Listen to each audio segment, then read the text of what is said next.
I still don't know why I'm alive. Sometimes I think he just underestimated me. Other times, that I was too broken to be interesting to him. But the fact remains, I was there, I looked him in the eyes, I heard his voice, and I survived.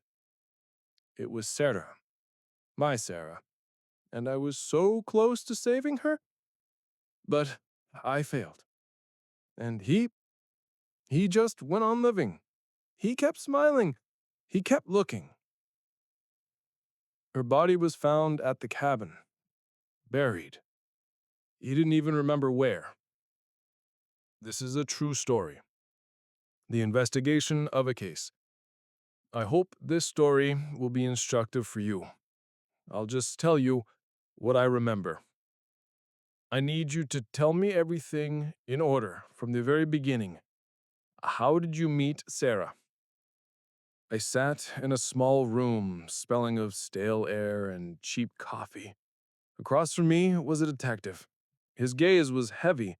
He looked at me as if I was part of this tragedy, not just someone who tried to help. I took a deep breath, trying to collect my thoughts. I met her in early April, online. We found each other on a music channel.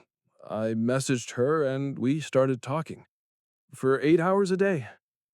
I remember every minute. She was incredibly open, kind. I had never met a person who could open up so immediately. She was 22.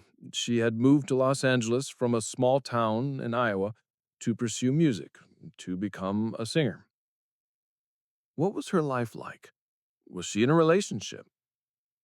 Yes, she was living with her boyfriend, Mason. She told me right away that they had serious problems, constant fights. He was strange. She complained that he used drugs. I saw how she tried to leave him, but she couldn't. She didn't have money, and her family was far away. I offered to help, but she refused. She would say, "I'll do it myself." That's what I loved about her strength and independence. In May, I invited her to Seattle. It was her first big trip, and she was very nervous. Her flight was delayed for several hours. I waited for her at the station in the rain that seemed to never end.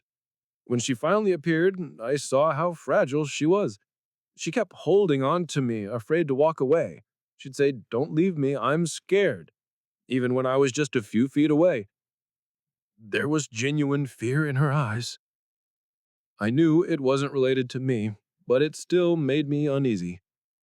She told me Mason had hit her. She spoke about it with such casual tone, as if it was normal. I couldn't believe it. I offered for her to move in with me. We agreed she would come in early June. I bought her a ticket. We laughed. We talked about how she would start her new life.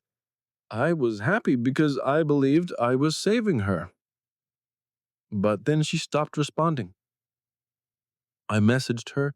I called. The message she was typing cut off in the middle. I don't. And that was it. I panicked. And I went to Los Angeles. I knew where she lived. The small, dark hallway of the apartment was stuffy. It smelled of dampness and dust. Mason's mother, Brenda, stood in front of me. I explained who I was and that Sarah was missing. "I don't know any Sarah," she snapped. "I am no help to you.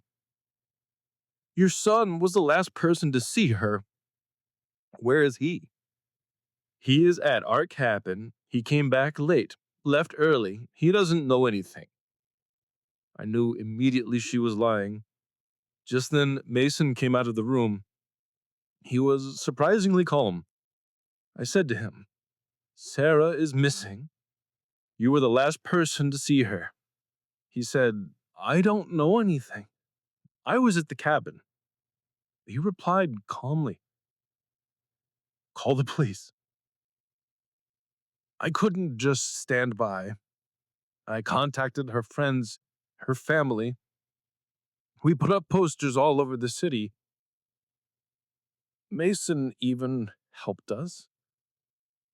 It was the most unsettling thing. He walked beside me, helping to put up flyers with her photo, and there was not a single emotion on his face. He smiled. I remember one of her friends saying to me, "Hey, isn't it weird that her boyfriend is so calm? You, a person she's known for a month, are more worried than he is." I didn't know how to answer. I passed all the information to the detective. I told him about the cabin, about how Mason and his mother kept getting their stories mixed up. Why are they doing that? I asked the detective. He answered, "They're trying to buy time." I called Brenda. I shouted at her, "You're constantly lying. Your son was in the hallway when she left. He wasn't at the cabin. Why are you doing this?" He said she was wearing a skirt and a black blouse. Not even her friends knew that. She screamed into the phone, "You're putting pressure on us. My son is having suicidal thoughts. If anything happens to him, I'll have you arrested. You've completely poisoned our lives." I couldn't understand why she was covering for him. Why she wouldn't help. That day, I couldn't sit still. I paced in the room, nervously smoking, and then her aunt called me. Her voice was trembling. "Liam, they told me not to say anything, but you need to know. Your suspicions were right." I leaned against the wall. I felt like it was about to give way. I asked, "What are you talking about?" She said, "Mason's mother confessed. He strangled her. They took the body to the cabin together and buried it." Everything inside me fell apart. I couldn't breathe. I just stood there in silence. Then I heard her voice, full of pain. "You were right." She told me they couldn't find the body because Mason couldn't remember where he had buried Sarah. He was gone. Even when they took him to the spot, he didn't say a word. It was as if he had buried an object, not a person. I couldn't believe that this calm guy, who stood beside me, putting up flyers, could kill so coldly. And that his mother was an accomplice. She helped him. The next day, I contacted her relatives, her mother. I spoke with her on the phone, and she just cried. I didn't know what to say. I told her the truth. They did it together. He strangled her. She just screamed into the phone, and I heard her voice full of pain. "I thought of him as my son." I can't forget those words. A few days later, I went to the cemetery.